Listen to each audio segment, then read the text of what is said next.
Ang pelikula ay nagsisimula sa Japan noong taong 1945 kung saan ang bansa ay labis na pininsala ng ikalawang digmaang pandaigdig. Isang batang Koreano, si Choi Bae-dul, ay nangangarap na maging piloto ng isang fighter plane at sinusubukang mag-enroll sa Air Force ng Japan. Sa kanyang daan pauwi, nakatagpo siya ng isang Koreanong tulisan na nagngangalang Chun-bae, na sinubukang nakawin ang kanyang pera sa pamamagitan ng pagpapanggap bilang isang undercover na pulis. Gayunpaman, agad na natuklasan ni Choi ang kanyang tunay na pagkatao at inatake siya. Pagkatapos, ipinakita na sina Choi at Chun-bae ay nasa isang truck na papunta sa kampo ng pagsasanay ng Air Force. Sinubukan ni Chun-bae na tumakas mula sa truck pero napilitang sumakay muli nang habulin siya ng ilang gangsters. Sa susunod na eksena, si Choi at ang iba pang Koreano ay nakatali sa isang poste at pinahirapan. Dumating si Kato, ang komandante ng kampo, at nagsimulang umatake ang kanyang mga tauhan sa mga Koreano. Sa hindi inaasahang pagkakataon, inutusan ni Kato ang isa sa kanyang mga tauhan na pakawalin ang mga Koreano at palayain sila. Nang matanggal ang tali sa kamay ng mga Koreano, isa sa kanila ang minamaliit si Kato at sinisiraan siya. Pagkarinig nito, hinamon ni Kato si Choi ng bakbakan at sinabi sa kanya na kung matatalo siya, lahat ng mga Koreano ay palalayain. Nagsimula si Choi na makipaglaban sa commander gamit ang isang lumang martial arts ng Korea na tinatawag na Taekyon ngunit madali siyang natalo. Sa kabutihang palad, bago pa man siya mapatay ni Kato, inatake ng isang Amerikanong eroplano ng pandigmaang base na nagbigay daan sa mga Koreano na makatakas at mailigtas ang kanilang buhay. Pagkatapos, nagsimulang tumulong si Choi kay Chun-bae na patakbuhin ang kanyang maliit na tindahan sa pamilihan ng Tokyo. Kapag tila maayos na ang lahat, dumating ang isang lokal na gangster na nagngangalang Yakuza at ang kanyang mga tauhan sa tindahan ni Chun-bae at humingi ng pera. Tumanggi si Chun-bae sa kanilang kahilingan at malupit siyang pinagbubugbog ng grupo. Nang makita ito, nakialam si Choi at sinubukang iligtas ang kanyang kaibigan. Nakipaglaban siya sa mga gangsters mag-isa hanggang sa itinutok ng leader ng gang ang isang katana sa kanyang leeg, nagbanta na papatayin siya. Natakot sa sitwasyon, umihi si Choi sa kanyang pantalon. Siya ay pinagtatawanan at pinilit ng leader ng gang na dilaan ang kanyang sariling ihi na tumalsik sa kanyang sapatos. Bukod dito, siya ay pinahiya sa harap ng publiko nang pilitin siyang ipahayag ang kanyang sarili bilang ang walang kwentang Koreano sa Japan. Kaagad pagkatapos, isang lalaking nasa katanghaliang gulang, si Bumsu, ay lumapit kay Choi at tinulungan siyang bumangon. Nakipaglaban si Bumsu sa mga miyembro ng gang, pinapatumba ang mga ito isa-isa gamit ang kanyang kahangahangang kasanayan sa pakikipaglaban. Pinapanood ito ni Choi mula sa malayo, nagtatago. Natalo ni Bumsu ang lahat ng mga gangster, na nagpilit sa leader ng gang na umatras.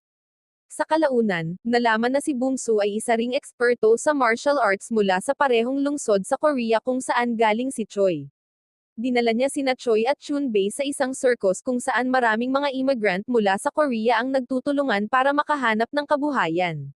Sa circus, labis na iginagalang si Bumsu dahil siya ang namamahala sa tirahan ng mga Koreano at nagpaplanong magbukas ng paaralang Koreano para sa kanilang mga anak. Nakiusap si Choi kay Bumsu na turuan siya ng kanyang mga kasanayan sa martial arts, ngunit tumanggi si Bumsu, ipinaliwanag na nangako siyang tatalikuran ang martial arts. Determinado, lumuhad si Choi sa labas ng tahanan ni Bumsu sa malakas na ulan. Ang eksena ay bumabalik sa nakaraan upang ipakita na si Bumsu ang guro ni Choi sa martial arts noong kanyang kabataan. Dahil sa mga personal na dahilan, kinailangan ni Bumsu na lisanin ang kanyang bayan at manatiling mababa ang kanyang pagkatao. Pagdating ng umaga, nakaluhod pa rin si Choi sa labas ng tahanan ni Bumsu, nagmamakaawa na matutunan ang sining ng pakikipaglaban. Pagod na si Bumsu sa patuloy na pagmamakaawa ni Choi, kaya't sa wakas ay pumayag na siya. Binigyan niya si Choi ng uniforme ng martial arts at isang libro tungkol sa mga teknik sa pakikipaglaban. Sinabi niya kay Choi na ang katarungan ng walang kapangyarihan ay walang laman, ngunit ang kapangyarihan ng walang katarungan ay nagdudulot ng karahasan. Hinihikayat niya si Choi na gamitin ang kanyang mga kasanayan sa pakikipaglaban upang protektahan ang kanyang sarili at ang iba pa. Di nagtagal, sumali si Choi kay Bumsu at sa kanyang grupo, nagtatrabaho bilang driver ng pedicab upang makapagtaguyod ng kabuhayan. Sa kanyang libreng oras, masigasig siyang nag-aaral ng martial arts mula kay Bumsu. Isang araw, napansin ni Choi ang isang Amerikanong pulis na nagpapakita ng karahasan sa isang babaeng Hapon. Pinayuhan ni Chun Bei si Choi na lumayo at umuwi, pero humarap si Choi sa opisyal at nilabanan ang mga ito, niligtas ang babae. Hindi nagtagal, naging tanyag si Choi sa lugar sa pangalang Brave Tiger, kilala bilang ang nagpoprotekta sa mga babaeng Hapones mula sa mga bastos na Amerikanong opisyal. Nagiging malapit din siya sa babaeng niligtas niya, si Yoko. Sa susunod na eksena, dumating ang mga miyembro ng Yakuza sa circus, hinahanap si Bumso upang maghihiganti para sa kanilang naunang kahihiyan sa pamilihan. Lumabas si Bumso mula sa kanyang tahanan at nakipaglaban sa mga miyembro ng gang ng mag-isa. Sa kasamaang palad, siya ay natalo at pinatay ng lider ng gang.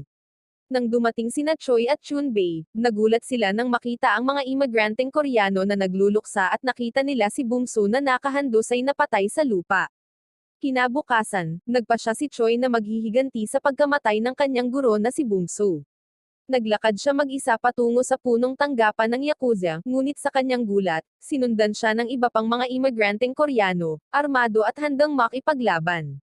Samantala, naghahanda ang mga miyembro ng Yakuza para sa nalalapit na pag-atake. Isang brutal na laban ang naganap sa pagitan ng dalawang grupo, na puno ng mga suntok at armas na lumilipad sa lahat ng dako.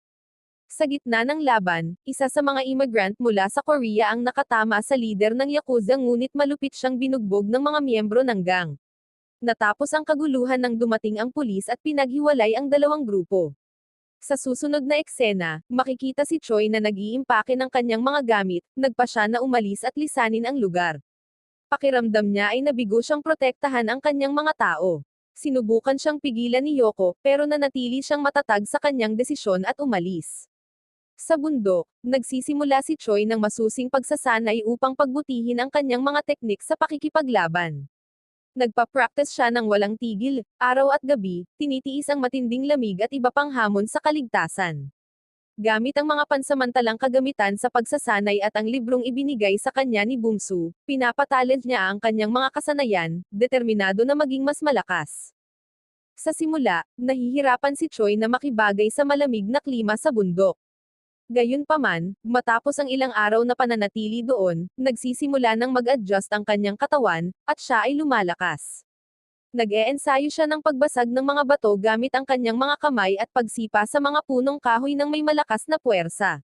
Si Choi ay nag-aaral din ng mga teknik upang palakasin ang kanyang katawan at pahusayin ang kanyang pagtanggap sa sakit. Matapos ang ilang buwang nag-iisang pagsasanay sa bundok, sa wakas ay nararamdaman ni Choi na na-master na niya ang mga kasanayan sa martial arts na itinuro ng kanyang guro at mula sa libro. Kumpiyansa sa kanyang mga kakayahan, tumakbo siya pababa mula sa bundok patungo sa lungsod at sinimulang hamunin ang mga pinakamahusay na mandirigma sa Japan. Una niyang pinasok ang isang paaralan ng karate na tinatawag na Nijo Dojo. Suot ang kanyang punit-punit na uniforme ng karate, humihiling siya sa pinuno ng dojo na payagan siyang makipaglaban sa mga estudyante. Pinagtatawanan ng lider si Choi, tinatawag siyang lalaking umiihi sa kama, pero sa huli ay pumayag din. Tinalo ni Choi ang mahigit 10 estudyante, karamihan sa isang galaw lamang. Sa wakas, natalo rin niya ang pinuno ng dojo, at naging pangunahing balita sa mga pahayagan kinabukasan. Tinawag siya ng media na, the next Miyamoto Musashi, at mabilis na kumalat ang balita tungkol sa tagumpay ni Choi.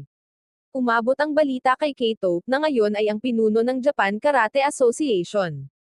Naiinis si Kato sa ideya na ang isang hindi Hapones na mandirigma ay tinalo ang pinakamahusay na mga mandirigma sa Japan, kaya siya ay nag-iisip ng paghihiganti. Samantala, patuloy ang sunod-sunod na panalo ni Choi, tinalo ang mga mandirigma mula sa iba't ibang paaralan, kabilang ang karate, judo, ninjutsu, aikido, at kabudo. Ang mga tagumpay na ito ay nagbigay sa kanya ng kasikatan sa media sa Japan. Nagkikita muli sina Choi at Yoko at ipinaliwanag niya ang kanyang saloobin sa kanya, inihahayag na habang siya ay natatakot sa kamatayan, mas natatakot siya sa pamumuhay ng may kahihiyan. Naiinis sa mga tagumpay ni Choi laban sa mga mandirigma ng Hapon, nagdaos si Kato ng isang press conference upang maliitin ang estilo ng pakikipaglaban ni Choi. Sinasabi niya na ang mga teknik ni Choi ay hindi tunay na sining ng martial arts ng Hapon at tinatawag siyang isang tulisan. Lingid sa kaalaman ni Kato, may isang organisasyon ng karate ang nagpadala ng isang mamamatay tao upang patayin si Choi. Nakita ng mamamatay tao si Choi sa isang pamilihan at tahimik na sinaksak siya sa tiyan gamit ang isang katana. Nasugatan, inaalagaan si Choi ni Yoko hanggang sa siya ay ganap na gumaling. Isang araw, nakatanggap si Choi ng sulat mula kay Chunbei at nalaman na may naghahanap sa kanya at malapit nang umatake kung hindi niya tatanggapin ang hamon na harapin si Kato. Pagkatapos umalis sa bahay ni Chunbei, nakatagpo ni Choi ang mamamatay tao na ipinadala ng organisasyon. Isang matinding laban ang naganap, at sa huli ay nanalo si Choi, pinatay ang mamamatay tao. Gayunpaman, nang malaman ni Choi na ang mamamatay tao ay may asawa at anak, siya ay nabalot ng pagkakasala. Sinusubukan niyang hanapin ang pamilya ng mamamatay tao upang humingi ng tawad para sa kanyang mga ginawa. Lumapit si Choi sa asawa ng mamamatay tao, humingi ng tawad sa pagpatay sa kanyang asawa, at nag-alok na suportahan siya at ang kanyang anak sa buong buhay niya. Bilang isang kilos ng pagsisisi, ibinibigay ni Choi ang kanyang uniforme sa martial arts at nangangakong hindi na muling lalaban. Bagaman unang tinanggihan ng asawa ng mamamatay tao ang kanyang paghingi ng tawad, nagpatuloy si Choi, lumuhad sa labas ng kanyang bahay at nakiusap na patawarin siya. Sa wakas, pinatawad siya ng babae matapos tuparin ni Choi ang hiling ng kanyang anak na makita ang tanawin mula sa tuktok ng bundok. Ibinabalik niya kay Choi ang kanyang uniforme sa martial arts, hinihimok siyang lumaban para sa kabutihan at magsikap na maging isa sa mga pinakamahusay na mandirigma sa Japan. Sa susunod na eksena, nalaman ni Choi ang higit pa tungkol sa hamon ni Kato mula kay Chunbei at nagpasya siyang tanggapin ito. Suot ang kanyang uniforme sa martial arts, nagpunta siya sa lugar na inihanda ng organisasyon para sa labanan. Nag-iisa, dumating si Choi sa liblib na lugar kung saan naghihintay sina Kato at ang kanyang mga tauhan. Una, nakipaglaban si Choi sa mga tauhan ni Kato, at madaling natalo ang mga ito sa isang galaw lamang. Sa wakas, hinarap niya si Kato mismo.